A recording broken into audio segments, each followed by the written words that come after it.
상가 세입자들의 권리금 회수 기회를 보장하는 내용을 담은 법안이 정부 대책 발표 이후 7개월여 만에 오늘 국회 법사위를 통과했습니다.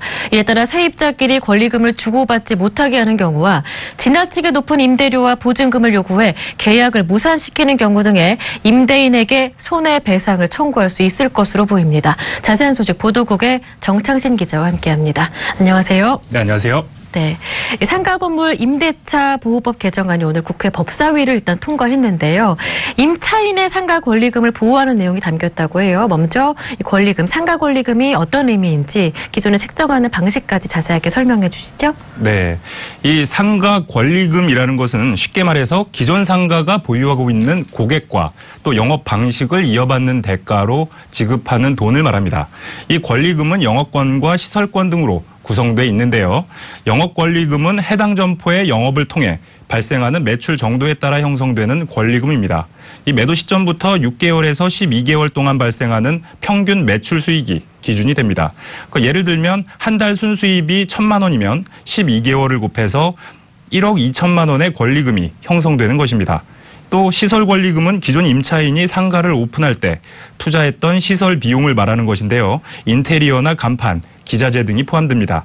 이때 시설에 대한 감가상각을 반드시 고려해야 하는데요. 시설에 대한 권리금은 보통 1년 단위로 30%씩 비용을 삭감하는 것이 관례고 또 보통 3년이 지난 시설물이나 집기에 대해서는 권리금을 적용하지는 않습니다. 또 바닥 권리금은 점포가 위치한 특성에 따라 형성되는 프리미엄으로 쉽게 말하면 자릿세입니다. 영업 권리금이 현재 매출과 순수익의 기초에 형성된다면 이 바닥 권리금은 창업할 때 일정 수준의 매출이 발생할 것이라는 전제하에 받게 되는 것이기 때문에 가끔 신규 점포에서 요구하기도 합니다.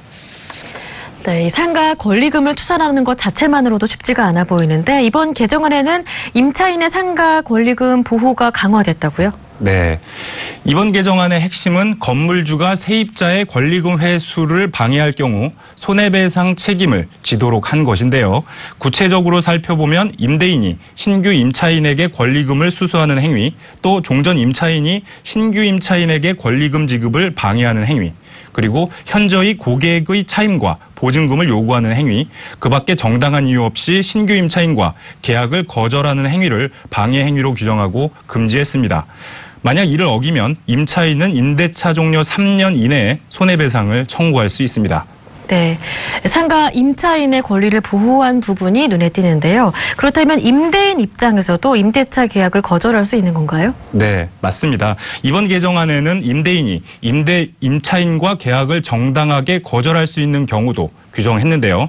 보증금 및 차임 지급할 자력이 없다고 보여지는 경우, 또 임차인으로서 의무를 위반할 우려나 상당한 사유가 있는 경우, 또 상가 건물을 1년 6개월 이상 비영리 목적으로 사용하는 경우, 그리고 임대인이 선택한 신규 임차인이 이 종전 임차인에게 권리금을 준 경우는 임대인의 정당한 계약 거절 사유로 인정이 됩니다.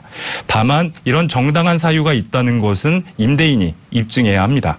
네, 그렇군요. 그렇다면 이 본회의를 통과하게 되면 이 개정안은 언제부터 시행되는 건가요? 네, 지금 말씀하신 대로 이 상가 건물 임대차 보호법 개정안은 오늘 오전에 국회에서 법제사법위원회를 통과를 했고요. 오늘 오후 4시부터 본회의에서 처리 중에 있습니다.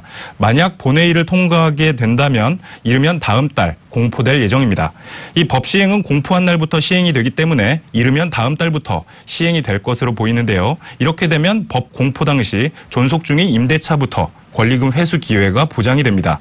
다만 등기 없이 인도와 사업자 등록 시 제3자에 대해 임대차 효력을 주장할 수 있는 대항력은 이 법 시행 이후 최초로 계약이 체결되거나 갱신되는 임대차부터 적용이 됩니다.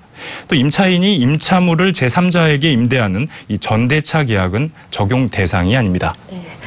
지금까지 상가 건물 임대차 보호법 개정안에 대해서 보도국의 정창신 기자와 함께 자세히 알아봤습니다. 고맙습니다. 네.